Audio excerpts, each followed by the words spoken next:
Travelers have been raw dogging on airplane flights. Don't worry, it's not what you think. A big truck full of poo crashed into a Connecticut neighborhood. Now guess what? There's poo everywhere. After realizing Biden is a terrible candidate, Democrats consider replacing him with an even terribler candidate. We examine their options. And a new animated series claims to be the South Park on X. Well, they are half right. They are on X. Punching down is wrong. We don't do that. This is the Talk Down. Hi, I'm Adam Yenser, and I once did stand-up with Donatello from the Ninja Turtles. And I'm Ethan Nicolle. I also once watched Ninja Turtles with one of the creators of Ninja Turtles. I saw your Ninja Turtle story first. I'm guessing you stole that, and then I was like, oh, I have a Ninja Turtle story also. So in the subscriber portion, when we tell these stories, it's Ninja Turtle week. It is. Let's talk turtles. Because Discovery Channel has Shark Week this week. Mm-hmm. So we'll be doing Turtle Week. Ninja Turtles. It's aquatic. We're telling our Ninja Turtle stories. And we can just talk Ninja Turtles. Like, we're from that age group, right? Or, you strike me as possibly Power Rangers. No, I was not heavily into Power Rangers. I had two younger brothers though, so it was on a lot. So I've seen a lot of Power Rangers. I wouldn't say I was like too old for it, but I wasn't as into it as Ninja Turtles. Okay. All right. Well, we got a exciting week here. I mean, it's the 10th episode. Yes. We're going to change things up a little bit, and we're just going to talk about a bunch of stuff. Yeah, and thank you guys to everyone who's liked and subscribed. We already passed 1,000. We finally hit our 1,000 mark. 1,000 subscribers in our first, what is this, 2 months about? Yeah, we're almost 2 months. We're just at 2 months. Yeah, so we'll be passing Mr. Beast any day now, right? Any day, yeah. We'll be flying past. That's our first mark we're going for. Yeah, we've set our sights low. But I had a good weekend. I was doing stand-up comedy up in San Luis Obispo. Oh, it's beautiful. Beautiful up there. There's beautiful little towns and wine country. And we stopped in Morro Bay. Have you ever been there? Mm-hmm. Morro Bay, it's like a hidden gem of California, I would say. So is it like more apostrophe bay? Like yeah, it means there's more of the bay. It's an Irish town. Morro Bay. No, it's actually spelled Morro. It refers to there's this rock formation in the sea, and it's like a dormant volcano. It's like an old cone that collapsed, and there's all this wildlife around there. So there's this cool little town where you can walk along the bay, and there's like restaurants and shops. And then in the water, there's endangered sea otters, and they play there all the time. So if you ever want to see a sea otter, you just go there, and every time I do stand-up up that way, I always am like, I have to go see the otters. I love otters. They're amazing. They're like real-life Muppets. And they're exciting no matter what they're doing, because sometimes they're playing and fighting with each other or chasing each other, and then sometimes they're just sleeping, but they look adorable when they're sleeping, too. They just sit on their backs, and... Well, as we discussed previously, they also do a lot of raping. They do. A lot of animals do. But they make it really cute compared to other animals. I don't want to talk about the cuteness of otter rape. I'm just saying the ones on the rape scale. Here's the thing: they're the cutest. I observed them through my binoculars for a while, and every instance of otter sex I saw, they asked for consent first. Okay. It was all consensual, and then they also have sea lions there. And they're funny because they make that dumb noise where they go, and they yell. They just sit there all day yelling back and forth to each other like that. Yeah, they're like liberals. Am I right? Right. Well, this week, a long time ago, probably 10 years ago now, there used to be a music festival in here. I'm a total dork for bluegrass, old-timey music, and that stuff's great. There used to be an amazing festival on here. Steve Martin played at it. Ricky Skaggs. Ralph Stanley when he was alive, like one of the legends of bluegrass. Like they all played at this, and it's like down the street from my house. It's called Huck Finn Fest, and it was an amazing show. But like we were leaving that night, one of the nights of this festival, me and my buddy, and as we were leaving at like a little gazebo stage, this band was playing sort of like this like pub style Irish pirate music, just like going wild. And they had this. They were playing Moro music. The crowd was going crazy. Yeah, Moro music. Little bit Moro music, and I got sucked in. And you know me, I don't move hardly at all. I had been exercising at the time. I had a Fitbit on. I burned 10,000 calories that night, according to Fitbit, but some around there, and it was insane because I was just doing this knee slapping, dancing. I got sucked in by this band. They're called Scythian. Okay, and I do have to say that this band, I love them most of all the time. I do think they have to be experienced live to really get the to appreciate. Because you'll be knee slapping, the energy, and burning calories, knee slapping and going crazy. It can get me to knee slap. So anyway, I became friends with them. If you ever seen Chipchilla, they do the theme song. Oh, really? Chipchilla, because back when I was on a different podcast, that's not this one, I had mentioned that I love this band Scythian, and they apparently listened to the podcast. Oh, wow. Or they had a fan that did, and they reached out to me and thanked me for mentioning them on that podcast. So are they a Christian bluegrass band? They're all Christian dudes. They're really good dudes. Really like, they're, you ever be like around people that make you feel like you're not like a real, they're so like legitimately authentic. Yeah. Like these guys are from Appalachia. They're these Ukrainian guys from this like musician family. Just amazing. They're actually musicians. Inbred. Yeah. They're shockingly like attractive. Like it's bizarre. But they're so humble. Anyway, I have a man crush if it's not clear on this band. And, so they called me and let me know, like, they're like, we're in California right now, this weekend. And my wife and older daughter were going on a cruise this week. Were you there? You were on that cruise? No, I wasn't performing on that one. So they were on a cruise. Your wife and your daughter are nowhere near old enough to be on the cruise. The cruise you were on? They put me on, yeah. So anyway, it's called Death's Doorstep. It's at the end of the Lord of the Rings, how all the old characters are on that boat that just sails towards the sunset, and it's sort of symbolically just them disappearing. That's like the type of cruise ship I perform on. I know Cocoon. I don't know. I don't know references to Lord of the Rings. Even though I read 2 of the 3 books. Anyway, so Scythian came. They were about 2 hours from me, so we got a hotel with the kids. Went out there, did some knee slapping, had a good time.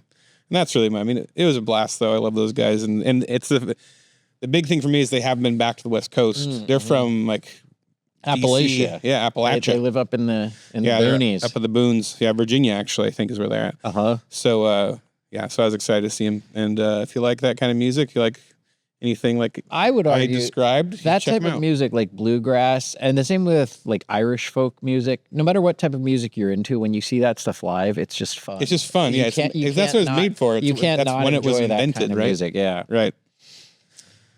All right. Well, we're going to dive into this week's top news, Adam. Bizarre new travel trend called raw dogging sweeps TikTok. Inspired by TikTok videos, a growing number of travelers are choosing to, quote, raw dog their flights. The travel trend requires plane passengers to sit silently and screen-free on long-haul stints in the sky. That means no films, music, sleep, snacks, or distractions once in the cabin. I guess this is a thing where people they sit on the plane and they challenge themselves, I guess, to just not have any entertainment and just sit there staring ahead for the whole 7 or 8 or 9 hour flight.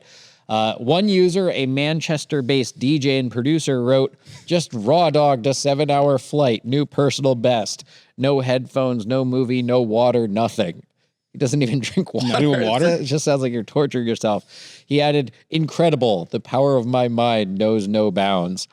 I think you're right. So some people see it as an opportunity for meditation or Zen-like spiritual reflection. The only exception some raw doggers make is to watch the flight tracker map. So as you're bored, you can just slowly watch the flight go across the globe. Yeah, no, that's real. Another travel influencer. That would make it way longer. You think they could have named it something less provocative than raw dog? You know they know what they were doing. They could have called it sitting quietly. Yeah. But they were like, no, we're going to call it this instead. I know. Travel influencer Sophie Cook wrote, "My mom's beige flag is that she raw dogs every flight, no matter how long. This is her on a 9 hour flight. No iPad, no headphones, no book. At least she's comfy. Go girl," wrote Cook over a video of her mother reclined, simply staring into space. I can't believe she posted a video of her mom raw dogging on TikTok. I love taking something like incredibly mundane and giving it. Yeah, it's the most. It sounds boring. like something that happens on porn. Yeah, it's just it's a vile name for it. And the thing is now I usually will watch a movie or something on a flight, But there's been flights where I've just sat there most of the time. And sometimes I'll try to sleep on a flight, but I can't actually fall asleep on flights. So I just inadvertently wind up, I wouldn't call it raw dogging, just sitting there awake the whole time. When I go to church, I feel there's like all this pressure to stand up and like get into the worship. Yeah. But I'll just, say I'm actually raw dogging it this Sunday. Really? In church. Are you're gonna try to get that to catch on? Yeah. You come I'll just take a selfie. Come to church. Hey, listen up, church. Yeah. Hear me out. I have a pitch. I'll just post a selfie like on social media. This is what we're gonna call it. Sunday I raw dogged it in church. I just sing. I try to. Yeah, I'm not. I can't. I try to. I don't like singing in church because I don't have a good singing voice. I'm very monotone. So I just sort of mutter to myself during the singing parts. Oh, yeah. I just sort of move my mouth. You're like Lutheran, right? Yeah, yep. No, they do like really monotone. They do really monotone songs anyway, right? Well, they do. I always imagine being like, it's not Gregorian. It's not. You're thinking of Gregorian chant. I don't think that's been around since pre-Martin Luther. No, Gregorian chant was huge in the 90s. Remember that? Was it? Yeah, there's like a period where like that chant CD. Remember that? It was like a huge hit for a while. I remember Pure Moods. I don't remember that. That was all like weird, like ethereal soft rock stuff like Enya. Oh, I remember Enya. Yeah.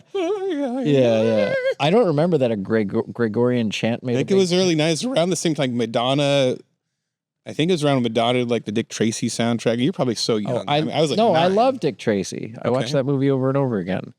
We've gone so far askew of raw dogging it on a flight right now. But we went on to Dick Tracy. We did.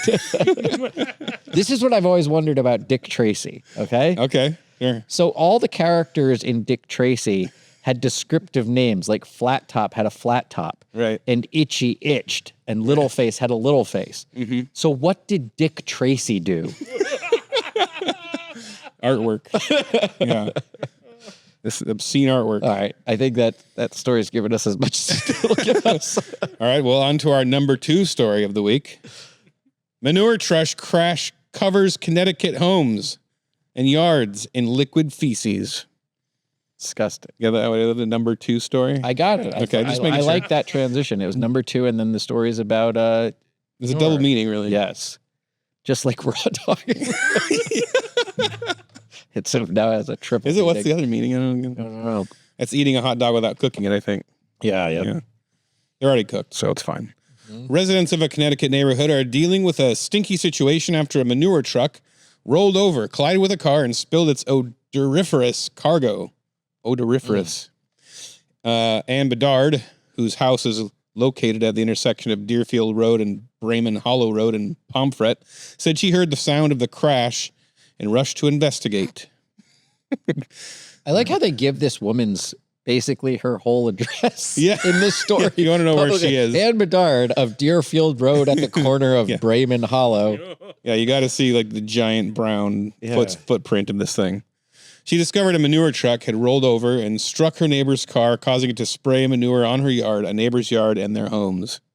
I guess now all of their houses are brownstones. It was likely... Oh, where did this take place? It was like literally a waterfall. Connecticut. Oh, Connecticut. All right, fine. It was literally...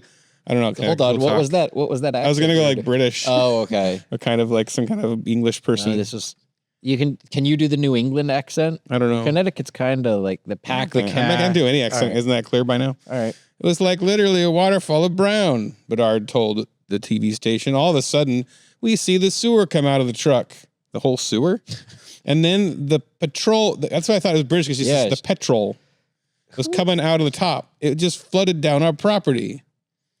It sounds like it was a huge waste. What American says petrol? Yeah, that's what I thought. When I saw that quote, I'm like, oh, this is definitely British. I'm glad her petrol.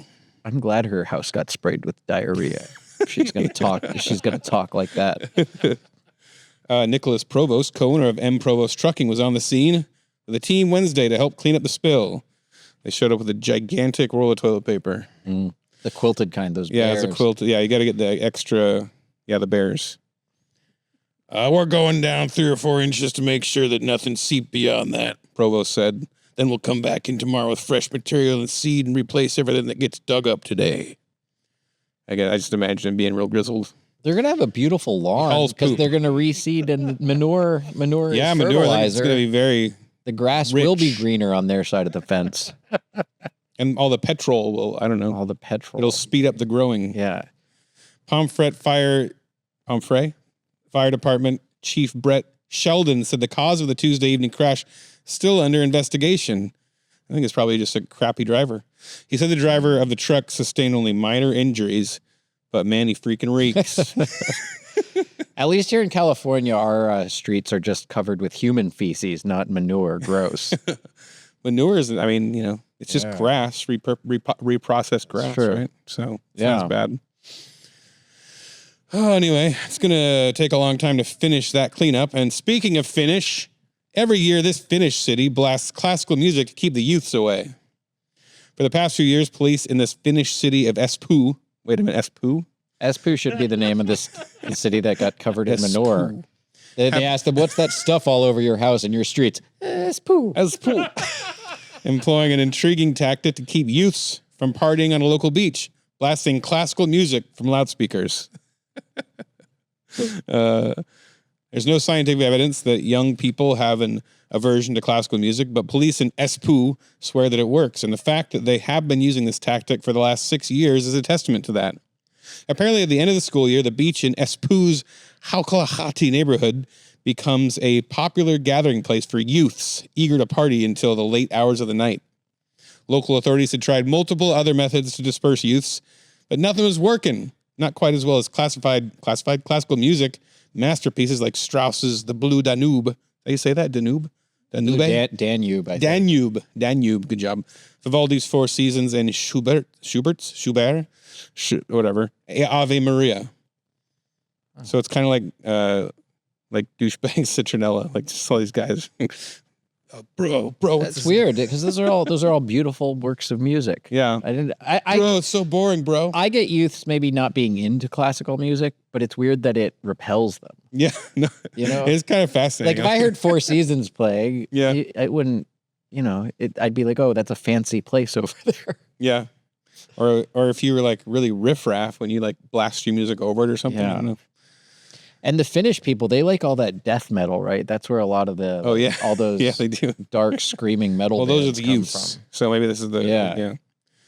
I don't know how to do a Finnish guy. For some reason, classical music doesn't appeal to young people, and young people stay away from places where there are classical music, said Mikko Juvonen of the Western Uusimaa Police Department. Before implementing the classical music method 6 years ago, Haukalahati was a popular gathering place for end-of-term parties that usually left piles of litter and broken glass in their wake. Now, Espoo police no longer have to worry because no youths want to be around when the classical music starts playing. And it's royalty-free, so I got to spend a bunch of money on it. Nice. I wonder if it would keep homeless people away in my neighborhood. Yeah, I think they might think it's nice. You gotta figure out what kind of music does that. Yeah. Having a home is great. I don't know. So yeah, songs that inspire you to go get a job. Yeah. Whistle while you work. Yeah. No, I can't work. I have to leech off the government. I'm moving out. A number of locals confessed that they found the police initiative a bit strange, but since it's working so well, no one seems to be complaining. Yeah, I got to find like I want to figure out a way to use this. Now, would you be repelled, Adam, by this if you were? No, I like classical music. You'd be drawn to a beach that blasts like Mudvayne and Power Man 5000. I'd like that too. I mean, I think I'd like that also, but I like classical music. I'm trying to the stuff that would repel me. You know, like I always make fun of Coldplay and Maroon 5. I'm not a fan of those. This is true. The band that I find the most abrasive, and I like other music from this era, people who like the same music that I do like this band. The most abrasive music in the world to me is the Beastie Boys. I cannot stand them. I think their voices are nasally. That one guy's voice is really they're rhyming. Oh, yeah, they have the rhyming structure of like a Mother Goose rhyme. It's like we went to the store because we wanted more, and it's just that's every song. And I don't think it's very like dissonant. You don't think we got to fight for a right to party is a good lyric? I have never understood their appeal. And other people who like the same type of music I like, they like them. They're a very popular 90s band. I do feel like they kind of started the rapcore genre. If you want to, but if you want to repel me, Beastie Boys is probably the music that I find most abrasive and can't listen to. Okay. What about you? What would you say is your least favorite music? Oh, gosh. There's certain songs, like I've always hated that How Bizarre song. Oh, It drives me crazy. That's kind of dull. Wait, that was kind of ironic that I said that. But it says it in the song. You're making me crazy. Well, we're on the topic of how dumb youngsters are. Sounds like just a grumpy old man show. Isn't just, yes. A New Jersey man flies to Florida to attack another player over an online gaming dispute, deputies say. Now, they called him a man in the headline, but he's 20. 20 is a man. Yeah, You're a man at 18. Yeah, sure. Right? You seem skeptical. Yeah, but I just want to make sure you understand. Okay. Well, you'll find out. An online gaming dispute made its way to the real world when a New Jersey man flew to Florida to attack another player with a hammer, authorities said. Edward Kang, like Krang without the R, 20, is charged with attempted second-degree murder and armed burglary with a mask. According to court records, he was arrested early Sunday morning. When he flew to Florida, did he raw dog this flight? Just him and his hammer staring ahead.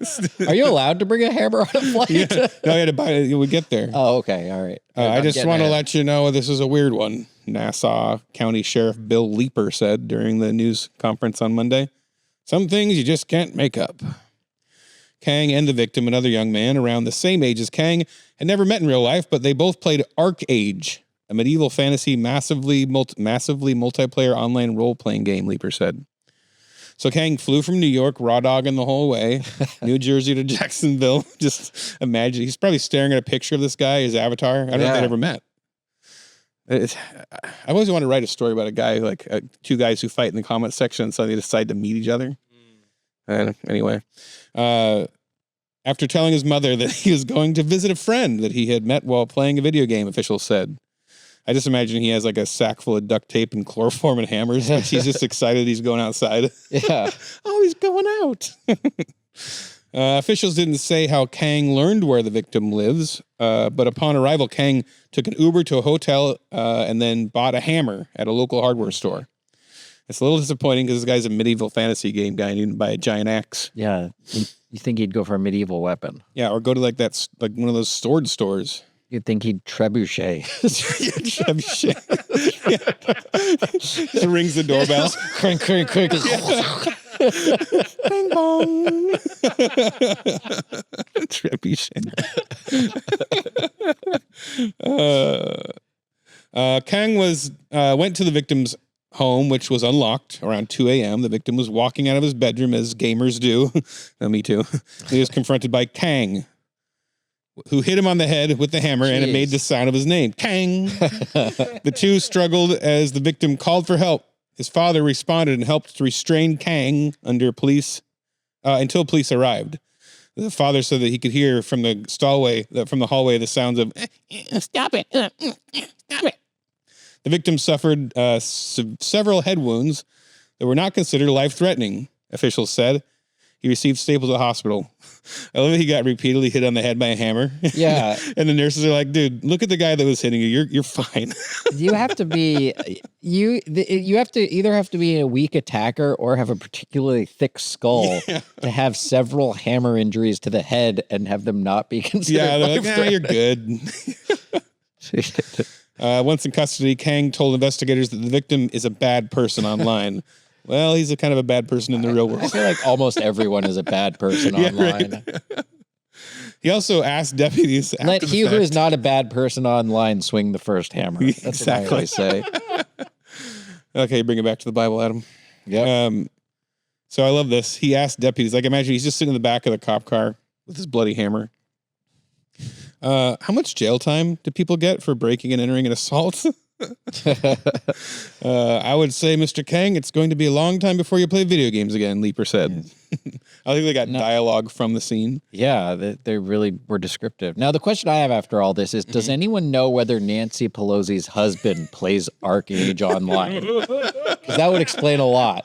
That's why that weird hammer attacker showed up at his house. And there was rumors at first that it was like a love triangle thing. And I remember that. And then it was like a crazy homeless guy. And then there was video, and it was just a crazy homeless guy that attacked him. Like, why did they never really said why. So bizarre. Yeah, that's the song you don't like. Oh, I hate it. That's how bizarre. I wonder if in like true video game, because don't they do this in video games? I wonder if after he attacked him with the hammer, if he like squatted over him and teabagged him and then floss danced on top of him. It does that thing where it does. Isn't that what they do? And then they call each other racial slurs or something. I guess. I'm not a gamer. I don't either. I don't play online games. I play Red Dead Redemption 2, but I've tried playing the online version. It terrifies me because I don't like all those characters talking and being sentient. I see. All right. Well, while we're on the topic of unsettling Asian stuff, was this an Asian just because his last name's Kang? Kang is Asian. Look, there's a photo of him. Oh, okay. You didn't see it. No, I didn't see it. Well, while we're on the topic of unsettling Asian stuff, Japanese researchers cover robot in living skin that allows it to smile. Look at this animation. Yeah. It's terrifying. Researchers at Tokyo University's Biohybrid Systems Laboratory engineered living skin tissue and human-like ligaments to give robots a more natural smile, if you consider that natural. In this study, we managed to replicate human appearance to some extent by creating a face with the same surface material and structure as humans, Professor Shoji Takuchi, the team leader, said. We identified new challenges, such as the necessity for surface wrinkles and a thicker epidermis to achieve a more human-like appearance. Takuchi's Biohybrid Systems Laboratory has previously engineered skin that can heal, has created small robots with biological muscle tissue, and 3D printed lab-grown meat. Wow. So with this robot, now instead of being killed by this, we're all going to be killed by this. Yeah, like like Thomas the Tank Engine looks like he wants to murder you. Like a regular killer robot is much scarier than that thing with the weird smile. Like when I saw the smiley face from the hippie era, you know, that has like a bullet hole in its head. Oh yeah. I never thought, I want to see that in actual flesh. Yes. And you'd think the face is so weird. You think if they have the technology to develop robots and bionic skin, they could develop less creepy eyes. It looks like they just got, it looks like they got two eyes at the craft store at Michael's or something and just put them in their robot. It looks like they modeled the smile over Joe Biden after he did the debate. And his wife's like, you did so good, Joe. You got all the answers correct. And he's like, slowly like... That was one of the best moments. You did so good. It just slowly registers a smile like... You answered all the questions. You knew the facts. And he kind of looks over here. Yeah. Like in the picture, we'll show it later because we're going to talk about them. Like, she's like yelling like, Trump was an idiot or whatever. Yeah. Like, and he's just like... He's just spaced out, man. And she's talking to him like you talk to like a little kid. Yeah, like a little kid. You colored, you stayed inside the lines, you cleaned your whole room, you finished your puzzle. Like almost all your pee went right in the potty. Yeah, I think he's still working on that one. He's going the other direction on that one. Well, speaking of disturbing images, Vanity Fair claims a photo shows presidential candidate RFK Jr. eating a barbecued dog. This is by far one of my favorite stories this week. Vanity Fair published a photo from 2010 that they claim shows RFK Jr. holding and eating a barbecued dog carcass in Korea. Oh, it's in Korea. Kennedy reportedly sent the picture to a friend and advised him to also sample the animal while visiting Korea. Vanity Fair consulted a veterinarian who said the animal pictured was likely a dog because of the position of its ribs. Now, after this story came out, RFK Jr. responded to the accusation on Twitter, saying the animal carcass in the photo is actually a goat that he ate in Patagonia. He added the DNC media's garbage pail journalism may distract us from President Biden's cognitive deficits, but it does little to elevate the national debate or reduce the price of groceries. Groceries, like freshly barbecued Cocker Spaniel. At least he cooked it first and wasn't raw dogging. It's such a weird picture, though. But I know he looks like he's really into it. And here's the thing: I read a lot of the story. It's a little weird because his explanation does kind of make sense that he says it's a goat he was barbecuing in Patagonia. But Vanity Fair is right. The initial context of it, he sent it to a friend who was visiting Korea and was like, hey, you should try dog while you're there. Oh, really? With this picture. Oh, so that would suggest maybe it is a dog. I don't know. I don't know dog rib structure. I don't know. Like a lot of people. I always think these controversies, like the fact Vanity Fair put this in a whole kind of like hit piece article on him because they hate anyone that they think will take away votes from Biden. Right. And I wonder how much stories like this, like how much impact do they really have? Yeah, who really goes, oh, wait, he ate a dog in a place where dogs get eaten. Yeah, and there was a rumor that Obama ate dog when he was growing up in Indonesia because he lived there for part of his life. Indonesia? But nobody, and here's the thing, if you like, let's say you like Trump or you like Biden, if you find out one of them ate a dog, you're still going to vote for that person. You're not going to be like, oh, I'm changing my views on all these other policies and all their character because, oh, they ate a dog. 180 on abortion, he ate a dog. Yeah.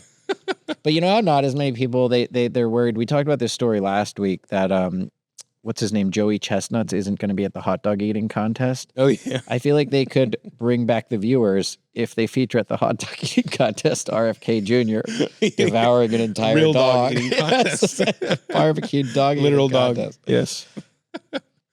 Well, it might explain the brainworms. Yes, and it might explain the he has that he ate the dog's butt area. He has that strained voice. Maybe he has hairballs from eating dogs. I don't know. My if that's dog offensive. does that. It makes us. I don't know. I like RFK. I don't want to make fun of him for that, but it's, yeah. But I said it already. Too late. Yeah, can't go back. We've done it. Well, it's the middle of the show, and we like to call this the mid-show promo. It's our affectionate title. It's the clever name we came up with this part. We like to read a comment from you guys, and we got a YouTube comment here from Theological Dark Web 2695. He says, I'm doing my part to spread this around. Someday when you have 1 million subscribers, I'll remember that I was the first to comment on a video. That's true. You'll always have that.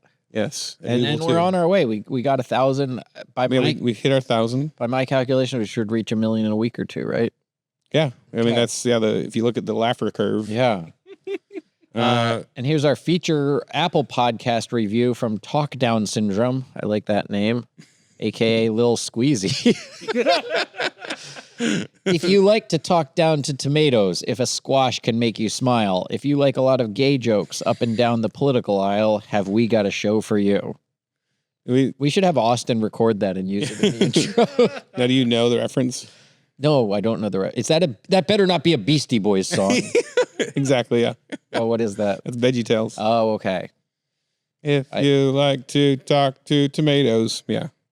They made gay jokes in... Apparently, they made a lot of gay jokes up and down. That's the old VeggieTales before... Did they really say gay, like in the positive, like have a gay old time kind of way? I'm just kidding. Oh.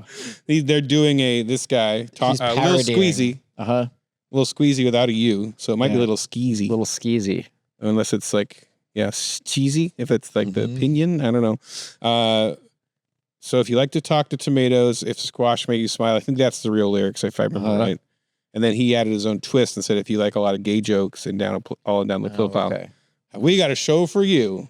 So he did this is the Talk Down VeggieTales theme song. I see. And you were a writer for VeggieTales, right? Yeah, but I was for the bastardized VeggieTales that didn't have that theme song. Everybody loved the beloved theme song that we replaced. You worked for the version of VeggieTales where you couldn't say gay, but you could say bastard, apparently. What? You just said bastardized. Oh, yeah. Well, we didn't call it the bastardized VeggieTales. I thought that's what it said on the DVD cover. The new bastardized VeggieTales. No more gay jokes. We don't talk tomatoes. Oh, and he had to talk down to tomatoes. Yeah. Anyway, I'll have to do a subscriber portion with VeggieTales War Stories sometime. Anyway, please continue to like. We thank you for all of your help with liking, subscribing, sharing is very helpful, and leaving a comment. And I thank you for those of you that have replied to helping us out. We need the help. I've been crazy busy, so it takes work to make people help. You know, it's work. Doing anything is just terrible because it takes work. I wish I could stop. Not do anything anymore. You know. Well, anyway, crazy debate. The Democrats have a lot they on their hands, and they seem to keep making it worse for themselves. So after this terrible debate performance a couple weeks ago, first of all, it shouldn't have been a surprise that Biden's like that. Yeah, that's what shocked me the most. The media and the Democrats have been complacent in hiding his mental state. There's been a lot of questions about it. They go, oh no, we can barely keep up with him. Oh, he's so energetic. And then they're all shocked as it comes crashing down. That was the weirdest thing to me because it felt because it always felt like they were lying and covering up. And now they're feigning shock. Yeah. So what is going on? And here's the thing. I watched the debate. Obviously, like, I'm a Trump supporter. I thought Trump did great. As someone who's conservative and a Trump supporter, I didn't think Biden did well, but I was surprised at their reaction to it. Yeah. Because to me, it's like, that was surprising. To me, it's like, yeah, that's how Biden is. He kind of, if you agree with him already, he said his policies and he was old and tired, and that's how he is. It kind of shocked me that they were so surprised about it. But now I feel like they're actually making things worse by going through this whole debate over whether they should replace him. True. Because it's just going to divide the party more. I think they're stuck with him. Unless he decides to step down, I think it's very hard politically and legally to replace him and get him on ballots in different states. What if he doesn't live? Yeah. I mean, like, but no joke. I mean, it's... Let's go through some of the names they've been bouncing around. There's been one congressional Democrat, I think, so far has called for him to step down. There's a lot of... The New York Times wrote a editorial about how he should step down. But these are the names that they're floating. And none of these people, I don't think, poll higher than him against Trump. They're all losing Trump theoretically. So first up, we have Kamala Harris. Yeah. So she, of course, we all know, can't really speak any better than Biden. She has different speech problems than Biden, but still just as many speech problems. Much less appealing. She loves yellow school buses, and she thinks space is amazing. But I've tried to come up with a positive. I was trying to think of positive speeches. So the thing is with her, if she becomes president, there would be no one above her, so she could finally stop sleeping around to advance her career. There'd just be nowhere. There's nowhere to go once she makes it there. She'd ever hear him. Yeah. Then the other name that they float around a lot is Gavin Newsom, our governor here in California. And again, he's if he had a better record, I think he'd be a great choice for them. Not that I like him, but he's a very savvy politician. Right. And I think part of his savviness, he's a good looking guy. He's very smarmy, and he's like he knows how to like talk and debate. But he's just a terrible governor. So you can't say, you look at how California is doing. Yeah, look at California. You want that. You want homelessness everywhere. You want, it's just. I feel like my thing on Gavin Newsom is he's like a Adam Sandler movie bad guy looking guy. Like he looks like a character. Like, but I don't think he's aware of that. No, like I don't think he has any self awareness that he looks like a cartoon rich douchebag. Trump is a cartoon character too, but I think he has some awareness of his own cartoon characterness. Like I think, like we talked about before, like he is like the cartoon billionaire, and I think there's some. I like Richie Rich grew up. Like it's just like you get this idea that sometimes he's kind of elbowing, but nobody's more serious about themselves than Gavin Newsom. But Newsom he takes himself very seriously. And he's a savvy politician, but he just has a terrible record. But I do think the pro of him, if he ran and got elected, he'd leave California so we could get a new governor here. And also he's used to working in a poop-infested environment here in California, so they wouldn't have to clean up after Biden and Commander, who have pooped all over the White House. Just leave it all there. Then the other one they've been bouncing around a lot is Gretchen Whitmer. She's the current governor of Michigan. I know she's like a leftist. I vaguely remember her from Trump. COVID times. I don't know a whole. Oh yeah, she had like endless lockdowns and was very strict. Oh yeah, she was super hardcore about it. Very strict about the lockdowns. So she's a horrible person. Of course, the pro with her is that if she lived in the White House, she'd be much closer to the FBI headquarters next time they plan to fake kidnap her. Because you know that story, right? Yeah. That was the one where there was a supposed plot to kidnap Gretchen Whitmer by a bunch of far-right extremists. I remember that. And then when they all got arrested and they started investigating it and trying to bring it to trial, something like half of them were FBI informants. They were all just convincing each other to pretend they were going to blow up a bridge, they said. But all of the seeds for this idea. Is that when they had like a Lego building? Oh, that was the Capitol. When they had like a Lego building at the Capitol. Different. Then I haven't heard this one mentioned a lot, but AOC was bounced around a few times. The only pro I can think of her is that we've had someone who's too old and senile to be president. So maybe if we follow that up with someone who's too young and stupid to be president, it'll balance them out, and they'll just cancel each other. And then there's Jill Biden, who a lot of people think is currently in charge right now. She'd be able to really encourage everybody. And, she's a doctor. She'd be President Dr. Jill Biden. You'd have to call her by all her titles.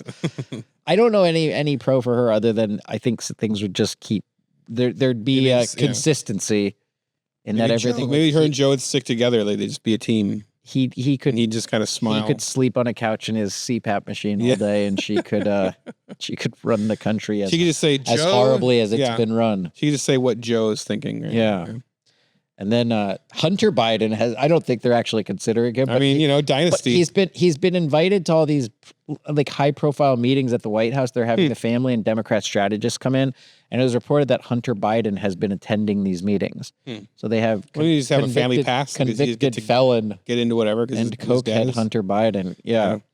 But I feel like the pro with him is he's pro-gun, and he called Jill Biden the C word, so he's basically a conservative. Is that his mom? Or is that a stepmom? No, Jill Biden. Wasn't that Jill that he called? I don't know the story. Yeah, I think it was Jill. Because there's text in it that came out where he called her the C word. Oh, okay. The Bidens, they always try to put out this, especially Joe when they talk publicly, they try to put out this image that they're this perfect family. Oh, I know. And that they're all so upstanding. I was riding the bus to the potato farm and I had a flat tire. And then all of the leaks from Hunter's laptop and these text messages, they're just always cursing at each other and hating on each other and insulting each other. It's ridiculous. And then finally, this is the only person that does poll that they could possibly defeat Donald Trump is Michelle Obama. So I don't think Michelle Obama wants to be president. I don't know how much of the country. I think she's a popular person and that a lot of people like her, but I don't know that they see her being president. But she's the only one that a lot of people think she's the Democratic Party's only hope. Forced. Now the pro for her becoming president would be that the left would be happy that we finally had our first female president. And right-wing conspiracy theorists would be glad we still have a male president. Have you seen those? They all think. I saw a photo the other day. There's like a photo of Obama. Transgender person. Yeah. With his arm around some dude that has the face of Michelle, and I can't tell if that's a Photoshop or not. It's got to be. I get asked all the time because there's this infamous video from Michelle Obama when she was on Ellen dancing, and she moves in a certain way, and they like zoom in on her crotch, and it looks like I've seen that video. There's a bunch of videos. People are always like, was she a man? I'm like, no, she's not a man. I don't know. I don't buy into that stuff, but I think it's one of those conspiracies that I don't buy into, but I think is hilarious. I love reading about it. Or like, Cuomo. Remember they zoom in on his shirt and he definitely had nipple piercings. Some kind of giant nipple piercings. He definitely had nipple piercings under his shirt. Sorry we don't have a picture prepared for that, but look it up. Yeah, Cuomo nipple piercings. All right, well, so that's the state of our country. Hopefully Trump's going to win. I think he'll win because whether it's Biden or one of these other terrible options, Trump 2024 is the best choice. Well, we also have developments on X. I saw this tweet go out the other day and made quite a splash. The New Norm show claiming to be the South Park of X. And then they said legalize humor, and then they put a laugh emoji after that. And then they released this pilot. And the frustrating thing for me is like there's no group I want to support more than conservatives making animation. Yeah, if it's good. And this was so frustrating to behold. Like even just the moment I saw it, just to start by saying like, oh, you want to see my new cartoon? It's the South Park of whatever platform I'm on. To compare yourself to South Park and to declare it yourself that it's funny. The other thing is they put that laughing emoji. I always point this out. This is what girls will do this in text messages a lot, or bad comedians on Facebook and Twitter. Okay. They'll put that laugh emoji at the end to make something unfunny seem funny. It's like, look how funny this is, because they put that little laugh emoji. It's just a way that unfunny people. No, it's a way that unfunny people try to emphasize that something's hilarious by adding that to their own post. Like you're supposed to laugh. It's kind of like what the cartoon did. It added a laugh track. Oh, geez. See, I didn't watch this. I saw like months ago there was a trailer for this, and I watched the trailer and it looked terrible. Yeah, and I thought that'll never be anything. And then this week I heard all these people saying how bad it is. And then they say legalize humor, which already was like they're being oppressed. Like they have all this great humor to release, and it's just being repressed by whoever. And thanks to X being free speech. Yeah. Now they got all these. They got Larry Elder, Dave Rubin, that J.P. Sears guy to do voices on it. I like Larry Elder. I like J.P. Sears. I don't think Dave Rubin's funny. Yeah. He's like, this is the problem with a lot of these right-wing attempts. It's like Dave Rubin, he's a talented podcast host. He's a good interviewer. He's a good interviewer. He's a good interviewer. The thing that knows me is he thinks that we all want to hear his commentating. He presents himself as, I'm a stand-up comedian. Right. It's terrible. Oh, I've never seen him do pure stand-up. Is he a stand-up? There's clips of it. It's not great. Okay. But yeah, so... And JP has been funny. We did a sketch with everything him, I see of him drives me a little crazy, but... So I like JP Sears a lot. He worked with us on a sketch that turned out really well. I will say, and this is another, I think, general thing with right-wing media, I think he's a lot of his early stuff when he was sort of parodying the what was it, like the new age yoga instructors and vegans and stuff like that. I think that stuff was very funny. I think with any of these comics, the more and more they become beholden to their own political audience, right? It kind of waters down some of the comedic aspects of it. Yeah. Yeah. So when I saw this, I just got the feeling this is, for one thing, I don't think the artist is the guy behind this. I think the artist got hired. I think the writer might have even gotten hired. It really feels like someone with some money said, "Oh, you know what they need for a TV show, an animated show. I'll tell you what." And like they did the pitch, which is the most generic, bad, anti-woke pitch, and but I mean, there's a lot of potential ideas in there, but like it's just so. You see every joke coming a mile away, and it's just so frustrating. To me, every attempt, like we talked about this before, but with conservative media, when they try comedy, it's always very on the nose. It's always the same jokes and the same angles. There's always like a woke character that lists their pronouns and apologizes for being white, and and it's just almost every script. It just hits those same points. And I'm fine with woke jokes. Yeah, but or anti-woke jokes. But they have to be creative and original and funny, or timed in a way that you don't see it coming. Yeah, you know what I mean. Like, it's not that like, oh, you made the jokes that you shouldn't make. Comedy is illegal. It's just do it in a way that. And also, surprises people. They need to be making South Park's good at that. Yeah, and South Park's big because it's hilarious. If you make something that's funny, people will watch it. Every attempt from these platforms to make stuff like this, it's always like this: legalize humor, fight the woke mind virus. It's always like, follow us to support free speech and fight cancel culture, and trigger warning. This is the most triggering thing you'll ever see. This is what Hollywood doesn't want you to. And it's like, no, if you make something good, you don't have to use these begging, to fight cancel culture and support free speech to force people to watch it.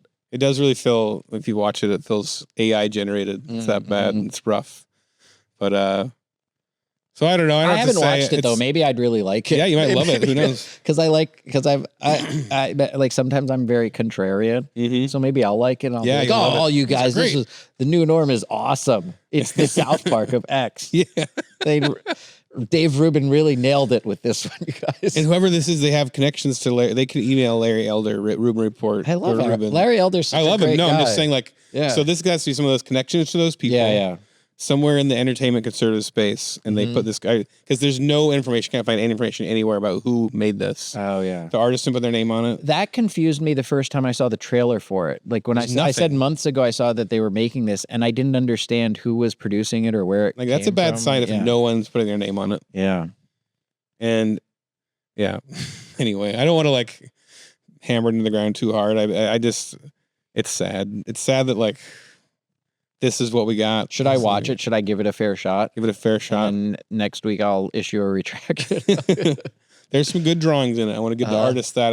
Nice. I've done jobs before where I go, and it's not, you'll compare this to, whatever, Family Guy or something, or South Park is purposely bad animation, but it's its own style though. It works for what. Yeah, it works for what it is. This is, I assume, it looks like one guy animated this. At least looks like all one drawing style.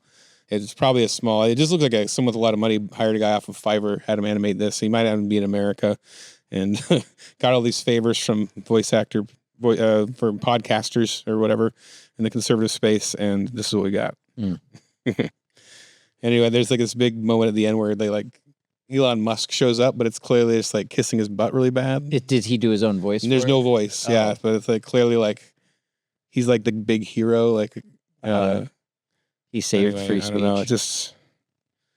Anyway, we don't have to go on forever about it, but it's just frustrating, because I've been like saying, conservatives could make such a great South Park style show. None of them understand comedy. They always just, it's every platform. They always do the same thing. And they always, when we have conversations like this, there was this other right wing, like an up and coming platform that responded to one of our like posts when we discussed conservative media last time. Mm-hmm. And they're guys that I've met and I've talked to before, and I like them, but they respond like, yeah, this is what we're doing. This is why we're, and it's like, no, I'll believe it when I see it. Like every right wing platform, when you say this, they go, oh yeah, that's what we're doing. We're doing it different. That's our idea. Right. And, but then they don't produce something that's actually on par. And the thing is I do think it's harder. I think I may have said this before on air. I do think it's harder for conservatives to get stuff produced in Hollywood. But if you make something funny enough and strong enough, you can get it produced. Like Hollywood makes South Park. Right. Hollywood makes, Bill Burr specials. Hollywood makes Dave Chappelle specials. If something's controversial or it's anti-woke, but it's really, really artistically strong and funny, you can get it produced. It'll make money. Yeah, and I think the thing is, most of these things, like we've said before, it's not just that it's funny first. It's honest first. I think that's the like. I like something funny more than honest. Well, I think truly funny is honest, right? I think the problem is they put the politics first, and then they hire political people who aren't necessarily versed in comedy to try to be funny. Well, this has been our weekly complaining about. Yeah, whining. And the thing that bugs me about talking about like this is because I am a guy who's made conservative animation. I made anti-woke joke animation. I even kind of regret. We named we had to name it in an afternoon, and just like we created a YouTube channel that died very quickly at Daily Wire for animated shorts we were going to do, and we did one and it just died, but it was called That's Not Funny. Mm-hmm. And it always, it's kind of bugged me looking back. Like, I hate using funny in a title, like presuming funny. There's jokes but I think you have to be a little self-aware. Like there's jokes like I've done on Canceled News. I try to make sure it's all funny, but when I go back and watch it, every now and then there's a joke where I'm like, that was low hanging, or that was easy, right. That was too heavy handed. Yeah. And it's like, you always want to balance that out with stuff that, regardless of who's watching it, they'll find the comedy funny. And I don't want to come up with this talking. I assume, especially probably the artists on this thing, the animator, I would get along with the people that made this thing.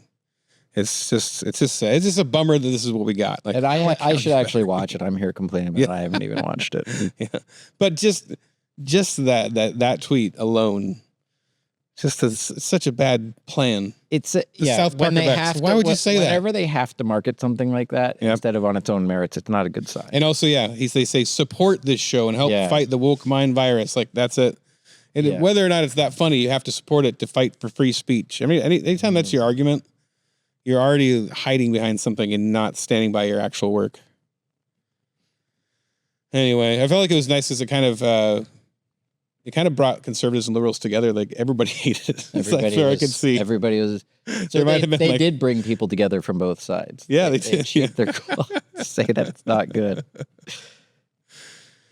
So remember, let's go to our movie review. Did you? Well, let's talk about good art. Yeah, we went out. Movie Twisters. Me and Adam went out. We got a couple of popcorns. We went and saw the new Twisters movie. And you ever watch a movie in 4D? Yeah. You have? Where it blows. And like your seat moves around a bunch. So we were at Twisters in 4D. So our seat was just spinning all over and hitting the ceiling. And cows are flying by. I went to see popcorn's going everywhere. I went to see, what was it? Fast and Furious X in 4D. Okay.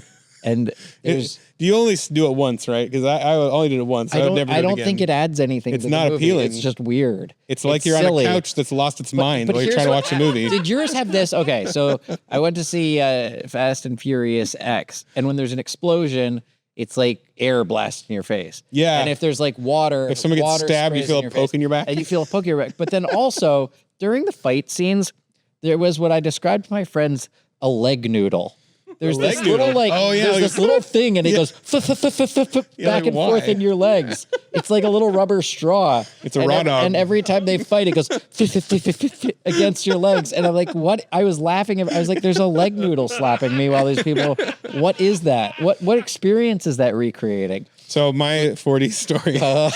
I had never been to a 4D movie, and I got this idea to take my teenage son to see John Wick 4.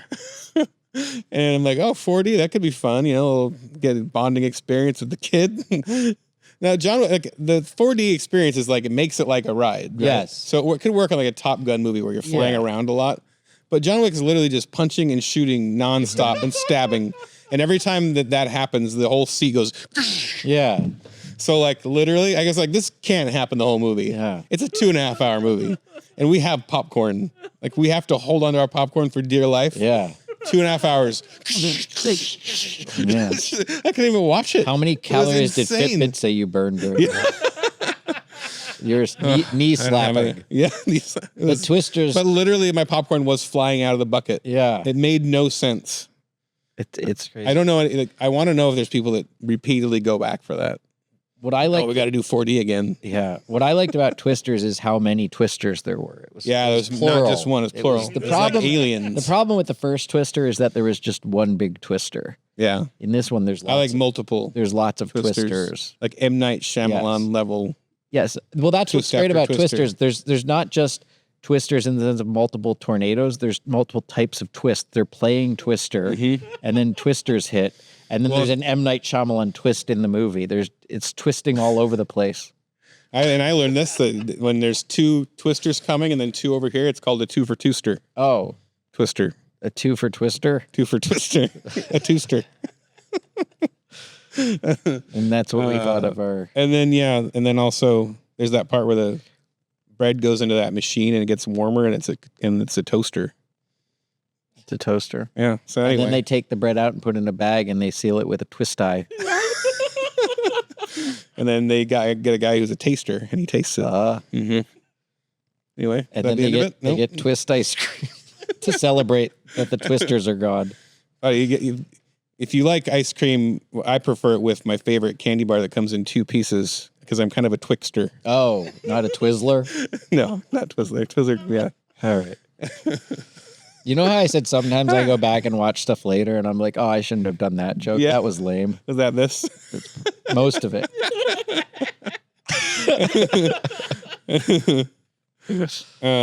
Oh my gosh. Well, that's it. Thank you guys. How are we going to shit on the new norm and then do what we just did? As if we know better. It was honest. Up here on our high horse. I'm not saying we could do better. Oh my gosh. That is what frustrates me about like people that do reviews. Yeah. Mostly don't do anything. They just review and it's somehow it's fine. Then I feel like I can't review things because I make stuff. You know what I mean? It makes me look like a jerk. I feel like you understand I like being a snob about comedy, but I'm not good at like producing things on my own. I'm not good at wrangling the people to actually produce stuff. So I'm good at wrangling people. I'm bad at having money. Oh, okay. I'm pretty good at Everyone has money. I'm pretty good at having money. Really? Yeah. Nice. I worked at Ellen for 10 years. All right. Well, thanks everybody who helped us put this show together. We're going to get to the subscriber portion and talk Ninja Turtles. Yeah. But I want to thank Dave McDavid, who's here cackling back there. He's our great producer back there. Yeah, put this whole thing together, all these plants. Fleming and Trevor Anderson. Who I don't know if they contributed anything this episode, but we love them anyway. I take it back. All our contributors on Discord throwing stories at me throughout the week. Not Adam, because he's not on Discord. Yeah, I can't go near it. There's too much technology in my life already. Our editors, I think maybe only Don helped, but Johnny Tutts threw a couple jokes in. I think I did steal one. And, of course, Austin Robertson, the voice of the Talk Down, who we love very dearly, and I want to kiss his bald head. And to viewers like you, the listeners who somehow managed to find time to listen to yet another podcast. Remember, it's 10:55 p.m. Do you know where your children are? The Talk Down is filmed in a dark room in front of a couple of fake plants. For more information or to become a subscriber, go to thetalkdown.com.